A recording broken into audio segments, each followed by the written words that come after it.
Ընդհանուր առմամբ, եթե կուսակցության չէ, ձեր դիրքորոշումը օրինակ ասեք, ինչ եք կարծում, ինչ ձևաչափով, ընտրական process-ում ինչ ձևաչափն է արդյունավետ ըստ ձեզ Նիկոլ Փաշինյանին հեռացնելու համար։ Գիտեք, ես չեմ կարող առանձնացնել իմ տեսակետը, որովհետև ես կուսակցության գործադիր մարմնի անդամ եմ, ներկայացնում նաև իր մարմնի մոտեցումները եւ այս տեսանկյունից բնականաբար քննարկումների արդյունքից է կախված, թե մենք ինչ ուղղությամբ ենք շարժվելու եւ այդ ժամանակ նաեւ կխոսենք ձևաչափի եւ հնարավոր արդյունավետ ճանապարհների մասին։ Համենայն դեպս Նիկոլ Փաշինյանի հեռացման հիմքում ոչ միայն պետք է լինեն առանձին քաղաքական ուժերի առաջնահերթությունները, այլ պետք է լինի ընդհանուր դաշտ իրական ընդդիմադիր ուժերի, որը հնարավորություն կտա նաեւ համատեղ ջանքեր գործադրել մեկ ընդհանուր թիրախի ուղղությամբ գործելու եւ իշխանապողության գործընթացը առավել արդյունավետ ռեցերի վրա դնելու համար։ Իսկ լայն համախմբում, լայն բևեռ ձևավորելու այն դիրքորոշումները, որ այս փուլում շատ հնչեցվում են, դուք կարծում եք կարող է արդյունավետ լինել, այսինքն դուք հնարավոր համարում եք, որ տարբեր փուլերում իշխանության հետ համագործակցած, չհամագործակցած ուժեր մի կողմ դնեն իրենց բոլոր խնդիրները, թեկուզ նաեւ ներանձնային եւ համախմբեն այդ օրակարգի շուրջ։ Դուք սա ռեալ համարում եք։ Վերջից սկսեմ, նախ հանրապետականը առիթ ունեցել է այս մային հայտարարելու, որ իշխանափոխության հիմքում ոչ թե իր անձնական կամ ներկուսակցական ամբիցիաներն են, այլ ընդհանուր նպատակին հասնելու կարևորությունը եւ այս տեսանկյունից ես կարծում եմ, որ ընդհանուր բևեռ ձևավորելու մոտեցման հիմքում պետք է առաջին հերթին դնել սկզբունքները եւ այն մոտեցումները, որոնք մեծ թվով ուժերի կարող են բերել եւ մեկ ընդհանուր սեղանի շուրջ նստեցնելը։ Իսկ թե այդ բևեռը իր գործունեությունը ինչպես կձևավորի, ինչ խմբավորումներով կամ ինչ ենթաշերտերով, դա արդեն քննարկման հարց է։ Ֆորմալ առումով ընդհանուր տեսլական լինի, բայց թե ինչպես կգնան արդեն իրավական գործընթացն է, այսինքն ոնց կմասնակցեն դաշինքներ կձևավորեն, դա արդեն երկրորդական է, ճիշտ հասկացա։ Դա արդեն մարտավարական խնդիր է, բայց ամենից կարևորը այն կարմիր գծերն են եւ սկզբունքներն են, որոնք պետք է դրվեն այդ պայքարի հիմքում եւ հնարավորություն տան իրական ընդդիմադիր ուժերին այդ առանձնահատուկ process-ում միմյանց չվնասելով ստեղծել առավելագույնս հնարավորություններ պայքարի արդյունավետությունը մեծացնելու առումով։ Իսկ իրական ընդդիմադիր ասելով պարոն Աբրահամյան, ոնց հասկանանք, ում եք օրինակ համարում իրական ընդդիմադիր, օրինակ Լուսավոր Հայաստանին կհամարեք իրական ընդդիմադիր ուժ, եթե այդ մի սեղանի շուրջ նստելու հարց է առաջանում, կամ այնտեղ, չգիտեմ, էլի ուժեր կան, որ տարբեր ժամանակներում Նիկոլ Փաշինյանին աջակցել են, բայց հիմա օրինակ քննադատում են։ Դուք այդ ոնց է որոշվելու, էլ իրական են, թե իրական չեն։ Գիտեք, 2018-ի հայտնի իրադարձություններից հետո Հայաստանի քաղաքական դաշտում որևէ մեկին չեմ ուզում նեղացնել, բայց ընդգծված մի ուժ կար, որ ընդդիմություն էր 18 իրադարձությունից հետո, դա հանրապետականն էր եւ բնականաբար իմ խոսքն ու մեկնաբանությունները պետք է շատ ավելի լայն կոնտեքստում ընդունել։ Այստեղ նաեւ դուք հավաքված մարդիկ եք, ովքեր այս երկար տարիներ լուսաբանում եք տարբեր քաղաքական իրադարձություններ եւ ձեր համար էլ ակնհայտ է թե ով իրականում ինչ ճանապարհով է շարժվում եւ իրականում ինչ հիմնական թիրախի է հարվածում,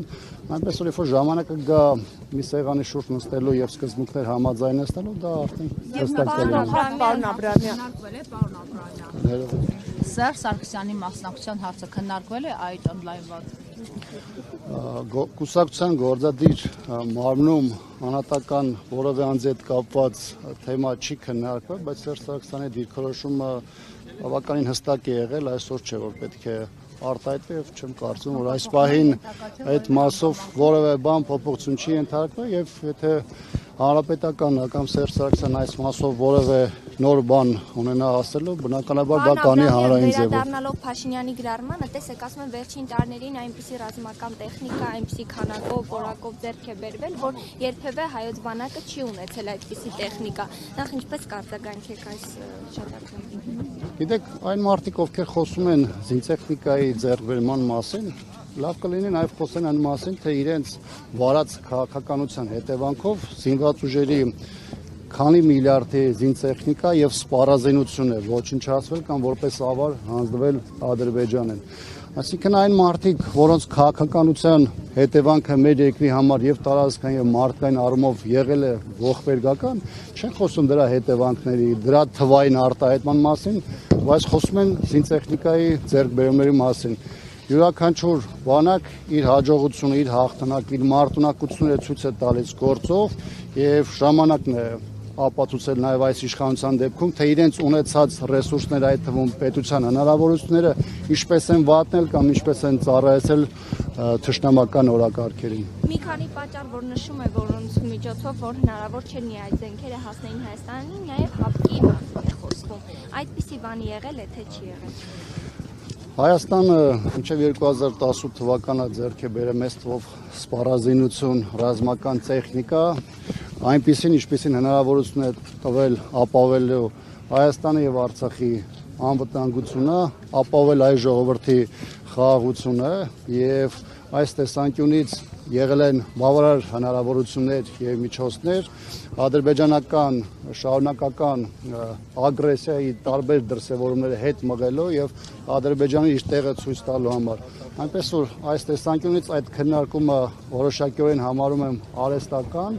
նաեւ շեղելու այն հիմնական իրադարձություններից, որոնք հնարավորություն չեն տա հասարակությանը շատ ավելի խորը գնահատելու իրական իրադարձությունների դասավորությունը։ Ադրամյան մի կարճ բան էլ դուք ասացիք ինքնիշխանքը նաև այլ գործողություններով փուլերով պետք է զուգորդվի, ես ճիշտ հասկացա, այսինքն միայն այս ստորագրությունները,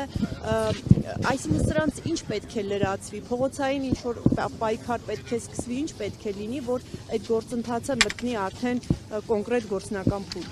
Ստորագրությունը միայն գործընթացի մի բաղադրիչն է կազմում, բնականաբար դու ունի մի քանի փուլեր, սկսած էր նշած փողոցային շարժումից մինչև քաղաքական ուժերի հնարավորինս լայն համախմբում։ Սա շատ ավելի ծավալուն թեմա է, որին այլ առիթով կանդրադառնամ։ Պարոն Աբրամյան, եւս մեկ հարց, տեսեք, որ ասում եք զենք ձեռք է բերվել նաեւ նախկինում, հա, այդ դեպքում օրինակ տեսեք, հիմա Ֆրանսիայից, Հնդկաստանից մեծածավալ տեխնիկա են ձեռք բերում, ինչու այն ժամանակ դա չի արվել եւ ըստ ինչու Ռուսաստանը այդ մի քանի $100 զենքերը գումարը վերցրեց, բայց զենքերը այդպես էլ չմատակարարեց։ Չգիտեմ կոնկրետ որ մատակարարների մասին է խոսքը, եթե ձեր խոսքը վերաբերում է այս իշխանության ժամանակահատվածում տեղ ունեցած մատակարարումն, ապա դրա մանրամասներին